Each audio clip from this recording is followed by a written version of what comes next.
Hi friends, welcome to Sushi's Healthy Kitchen. എല്ലാവരും സുഖമായിട്ടിരിക്കുന്നു കരുതുന്നു. ഞാൻ സുഖമായിട്ടിരിക്കുന്നു. അപ്പോൾ നമ്മൾ ഇന്ന് ഉണ്ടാക്കാൻ പോകുന്നത് വളരെ ചെറിയൊരു റെസിപ്പിയാണ്. കൈ പൊട്ടുമില്ലാതെ പാവയ്ക്ക മെഴുക്ക് വരട്ടി. എല്ലാവർക്കും അറിയാവുന്ന റെസിപ്പിയാണ്. എല്ലാവരും ഇന്ന് വീട്ടിൽ ഉണ്ടാക്കുന്ന റെസിപ്പിയാണ്. എങ്കിലും ഇതുവരെ പാവയ്ക്ക മെഴുക്ക് വരട്ടിയൊക്കെ ഉണ്ടാക്കാൻ അറിയാൻ പറ്റാത്ത കുട്ടികളുണ്ടെന്നുണ്ടെങ്കിൽ കുക്കിംഗ് ഒക്കെ ലേൺ ചെയ്യുന്ന കുട്ടികളുണ്ടെങ്കിൽ സ്പെഷ്യലി അവർക്ക് വേണ്ടിയാണ്. ഓക്കെ, അപ്പോൾ ഈ പാവയ്ക്ക മെഴുക്കുവരട്ടി റെസിപ്പി ഞാൻ ഓൾറെഡി നേരത്തെ പോസ്റ്റ് ചെയ്തിട്ടുള്ളതായിരുന്നു. പക്ഷെ ഇപ്പോൾ എൻ്റെ കുറേ വീഡിയോസ് മിസ്സിംഗ് ആണ് യൂട്യൂബിൽ നിന്ന്. അപ്പോൾ അറിയില്ല എന്താ കാര്യം എന്നുള്ളത്. കുറേ ഞാൻ നേരത്തെ ആദ്യമൊക്കെ പോസ്റ്റ് ചെയ്തിരുന്ന കുറച്ച് വീഡിയോസ്, ഒരു 3-4 വീഡിയോസ് കാണാനില്ല. അപ്പോൾ ഞാൻ അതുകൊണ്ടാണ് ഇന്ന് രണ്ടാമത് ഇത് പോസ്റ്റ് ചെയ്യുന്നത്. റീസെന്റ് ഞാൻ ദാൽ ഫ്രൈ പോസ്റ്റ് ചെയ്തപ്പോഴാണ് ഞാൻ പാവയ്ക്ക മെഴുക്കുവരട്ടിയുടെ റെസിപ്പി നോക്കുന്നത്. അന്നേരം നേരത്തെ പോസ്റ്റ് ചെയ്തതാണോണ്ട് അതിപ്പോൾ കാണാനില്ല. അതാണ് ഞാനിപ്പോൾ രണ്ടാമത് പോസ്റ്റ് ചെയ്യുന്നത്. ഒട്ടും കയ്പില്ലാതെ പാവയ്ക്ക മെഴുക്ക് വരട്ടി എങ്ങനെയാണ് ഉണ്ടാക്കുന്നതെന്ന് നോക്കാം. ഞാൻ ഓൾറെഡി പാവയ്ക്ക തീയൽ പോസ്റ്റ് ചെയ്തിട്ടുണ്ട്, പാവയ്ക്ക തോരൻ പോസ്റ്റ് ചെയ്തിട്ടുണ്ട്, പാവയ്ക്ക കൊണ്ടാട്ടം പോസ്റ്റ് ചെയ്തിട്ടുണ്ട്, പാവയ്ക്ക നമ്മളുടെ കരേല ദോ പ്യാജ പോസ്റ്റ് ചെയ്തിട്ടുണ്ട്.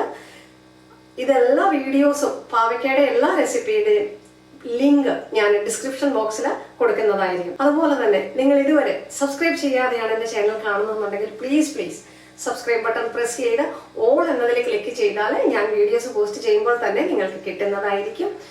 വീഡിയോ ഇഷ്ടമായാൽ ഒരു ലൈക്ക് തരാൻ മറക്കരുത്. നിങ്ങളുടെ വിലയേറിയ കമന്റ്സും ലൈക്സുമാണ് ആവശ്യം.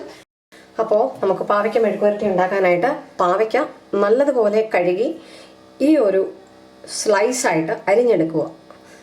ചെറിയ പാവയ്ക്കാണെന്നുണ്ടെങ്കിൽ ചെറിയ സ്ലൈസ് ആക്കാം, അല്ലെന്നുണ്ടെങ്കിൽ 2 പീസായിട്ടും അരിഞ്ഞെടുക്കാവുന്നതാണ്. കട്ടി കുറച്ച് അരിയാൻ ശ്രമിക്കുക, അപ്പോഴേ നമുക്ക് നല്ലപോലെ ഫ്രൈ ചെയ്തെടുക്കാൻ പറ്റുള്ളൂ. പിന്നെ നമുക്കൊരു 1-2 പച്ചമുളക് എരിവുള്ളത് വേണം. കാരണം ഒരുപാട് പച്ചമുളക് ഇടുന്നില്ല. ഞാൻ കുറച്ച് മുളക് ചതച്ചത്, ക്രഷ് ചെയ്ത മുളക്, ചുമന്ന മുളക്, വറ്റൽമുളക് ഇടുന്നുണ്ട്. ഓക്കെ, എരിവിന് വേണ്ടി. പിന്നെ നമുക്ക് വേണ്ടത് ഒരു അല്പം ചുമന്നുള്ളി ചതച്ചത്, അല്ലെങ്കിൽ കുറച്ച് സവാള ചെറുതായിട്ട് ഇങ്ങനെ വലിയ ഒരു റൗണ്ട് പീസിലൊന്ന് അരിഞ്ഞെടുത്തത്. ഉള്ളി ചതച്ചിടുന്നതായിരിക്കും കുറച്ച് കൂടുതൽ ടേസ്റ്റ്. പിന്നെ ഒരല്പം തേങ്ങാക്കൊത്ത്. ഈ തേങ്ങാക്കൊത്ത് ഇടുന്നത് കൊണ്ടാണ് ഇതിൻ്റെ കയ്പ് കുറച്ച് കുറഞ്ഞു കിട്ടുക. പിന്നെ പക്ഷേ ഒരുപാട് കയ്പുള്ള പാവയ്ക്കയാണെങ്കിൽ പോലും ഇങ്ങനെ പറയുന്നത് പോലെ ഉണ്ടാക്കുവാണെങ്കിൽ ഒട്ടും കയ്പില്ലാതെ തന്നെ നമുക്ക് മെഴുക്കുവരട്ടി ഉണ്ടാക്കി എടുക്കാവുന്നതാണ്. അപ്പോൾ നമുക്ക് സ്റ്റാർട്ട് ചെയ്യാം. നമ്മളിവിടെ ഒരു പാൻ വെച്ചിട്ടുണ്ട്. പാൻ നല്ലതുപോലെ ചൂടായി കിടക്കുകയാണ്. അതിലോട്ട് നമുക്കൊരു 1-2 ടേബിൾ സ്പൂൺ എണ്ണ ഒഴിച്ചു കൊടുക്കുക. ഞാനിവിടെ യൂസ് ചെയ്തിരിക്കുന്നത് വെളിച്ചെണ്ണയാണ്. റിഫൈൻഡ് ഓയിലും യൂസ് ചെയ്യാം, വെളിച്ചെണ്ണ യൂസ് ചെയ്യാം. മെഴുക്ക് വരട്ടിക്കൊക്കെ വെളിച്ചെണ്ണ യൂസ് ചെയ്യുവാണെങ്കിൽ കുറച്ച് കൂടുതൽ ടേസ്റ്റ് ആണല്ലോ, അതുകൊണ്ടാണ് വെളിച്ചെണ്ണ യൂസ് ചെയ്തിരിക്കുന്നത്. എണ്ണ നല്ലതുപോലെ ചൂടായി വരുമ്പോൾ നമുക്ക് ഈ ഉള്ളി അങ്ങിട്ട് കൊടുക്കാം. ഉള്ളി പിന്നീട് ഇടുന്നവരുമുണ്ട്, പാവയ്ക്ക കഴിക്കാതെ പാവയ്ക്ക വഴട്ടി കഴിഞ്ഞിട്ട് ഉള്ളി ഇടുന്നവരുണ്ട്. അങ്ങനെ വേണേലും ചെയ്യാം, കുഴപ്പമില്ല. പക്ഷെ ഞാൻ ഉള്ളി നേരത്തെ ഇടുക. നമുക്ക് ചുമന്നുള്ളിയാണ്, ഷാലറ്റാണ് ഇടുന്നതെന്നുണ്ടെങ്കിൽ ഒരു 7-8 ഉള്ളി ചതച്ചിട്ടിടുക കേട്ടോ. ലോ ടു മീഡിയം ഫ്ലെയിം വെച്ചിട്ട് വേണം നമ്മളിത് ഉണ്ടാക്കാനായിട്ട്. ഉള്ളി ചെറുതായിട്ടൊന്ന് വഴണ്ട് വരുമ്പോഴത്തേക്ക്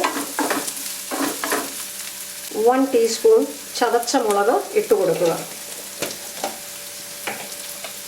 ചതച്ച വറ്റൽമുളക് ഓക്കെ ഒന്നിട്ട് കൊടുക്കുക. അതിൻ്റെ പച്ചമണം ഒന്ന് മാറിക്കഴിയുമ്പോൾ നമുക്ക് പാവയ്ക്കയിട്ടങ്ങ് വഴട്ടാം. പിന്നെ നിങ്ങൾക്ക് ഈ ചതച്ച മുളക് ഇല്ലാതെ ചേർക്കണ്ട എന്നുണ്ടെങ്കിൽ ഇച്ചിരി ഏറെ പച്ചമുളക് ചേർത്തോളൂ, അവനവൻ്റെ എരിക്കനുസരിച്ച്. ഇത് വഴണ്ട് വന്നിട്ടുണ്ട്. നമുക്കിനി ഈ പാവയ്ക്ക അങ്ങ് ഇട്ട് കൊടുക്കാം. ഈ പച്ചമുളകും പാവയ്ക്കയെല്ലാം അങ്ങ് നമുക്ക് ഇട്ട് കൊടുക്കാം.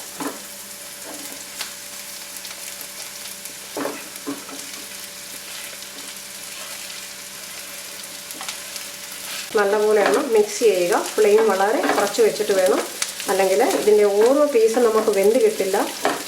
ചിലതൊക്കെ കരിഞ്ഞു പോയിട്ട് പിന്നെ ചിലത് ഫ്രൈ ആവാതിരിക്കുക. അപ്പം നമുക്ക് നല്ലതുപോലെ ഇതൊന്ന് ലോ ഫ്ലെയിമിലിട്ടിട്ട് ക്രിസ്പി ആയിട്ട് ഫ്രൈ ചെയ്തെടുക്കണം. അപ്പോൾ ആദ്യം ശകലം ഉപ്പ് കൂടി ഒന്ന് മിക്സ് ചെയ്യുക.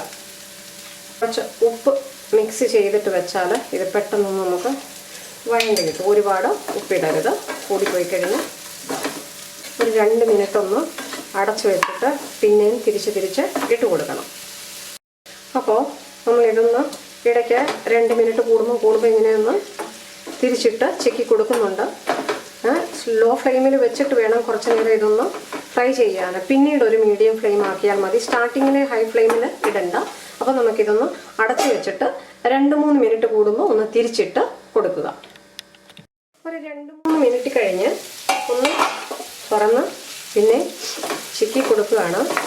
ഞാനിനി ഫ്ലെയിം ഒരല്പം മീഡിയം ഫ്ലെയിം ആക്കുകയാണ്. നമുക്കിതിലോട്ട് ഇനി ഈ അരിഞ്ഞു വെച്ചിരിക്കുന്ന ചെറുതായിട്ട് കൊത്തി വെച്ചിരിക്കുന്ന തേങ്ങാക്കൊത്ത് കൂടി അങ്ങ് ഇട്ട് കൊടുക്കാം. അപ്പം മിക്സ് ചെയ്യണ്ട, ആ തേങ്ങാക്കൊത്ത് അങ്ങനെ വെക്കട്ടെ. ഇനിയും 2-3 മിനിറ്റ് കഴിയുമ്പം തിരിച്ചും മറിച്ചും ഇട്ട് കൊടുത്ത് നല്ല ക്രിസ്പി ആയിട്ട് ഫ്രൈ ചെയ്ത് എടുക്കുന്നത് വരെ അങ്ങനെ ചെയ്യുക, കരിക്കാതെ. അപ്പോൾ നമ്മളുടെ പാവയ്ക്ക മെഴുക്കുവരട്ടി ഇവിടെ അടിപൊളിയായിട്ട് ഫ്രൈ ആയിട്ടുണ്ട്. ഓരോ പീസും നല്ല ബ്രൗൺ കളറിലായി, നല്ല ക്രിസ്പിയായി, പക്ഷേ കരിഞ്ഞിട്ടില്ല. ഞാൻ ഗ്യാസ് ഓഫ് ചെയ്തു. ഓക്കെ, അപ്പം നമുക്ക് ഇത്രയും ഫ്രൈ ചെയ്താൽ മതി. നിങ്ങൾക്ക് വേണമെങ്കിൽ ഇത്രയും ഫ്രൈ ചെയ്യണ്ട എന്നുണ്ടെങ്കിൽ കുറച്ച് സോഫ്റ്റായിട്ട് എടുക്കണമെന്നുണ്ടെങ്കിൽ ഒരല്പം മുന്നേ തന്നെ നമുക്ക് ഗ്യാസ് ഓഫ് ചെയ്യാവുന്നതാണ്. കൂടുതൽ ഇതുപോലെ നല്ല ക്രിസ്പി ആയിട്ട് എടുക്കണമെന്നുണ്ടെങ്കിൽ നമുക്ക് കുറച്ച് ഓയിൽ ആവശ്യമായിട്ട് വരും. ഒരു 2-3 ടേബിൾ സ്പൂൺ ഓയിൽ ഒഴിക്കേണ്ടി വരും. ഞാൻ പിന്നീട് ഒരല്പം കൂടി ഓയിൽ ഒഴിച്ച് കൊടുത്തായിരുന്നു. അതല്ല നമുക്ക് ഇത്രയും ഫ്രൈ ആക്കണ്ട, കുറച്ച് സോഫ്റ്റായിട്ട് എടുക്കണമെന്നുണ്ടെങ്കിൽ കുറച്ച് ഓയിലിലും ഉണ്ടാക്കിയെടുക്കാവുന്നതാണ്. അപ്പോൾ എണ്ണ അധികം കഴിക്കാൻ പറ്റാത്തവരാണ് അങ്ങനെ അനുസരിച്ച് ഫ്രൈ ചെയ്തെടുക്കുക.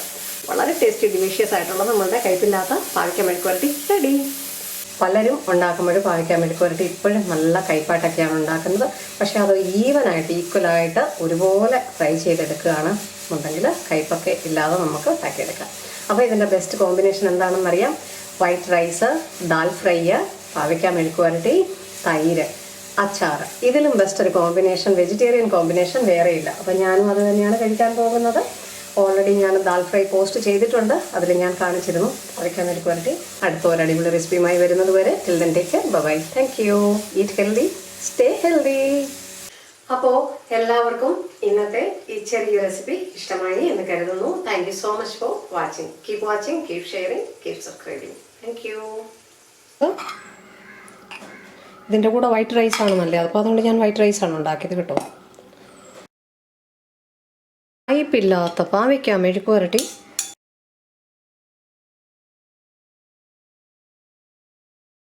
നമ്മളുടെ ടേസ്റ്റി ഡിലീഷ്യസ് ദാൽ ഫ്രൈ.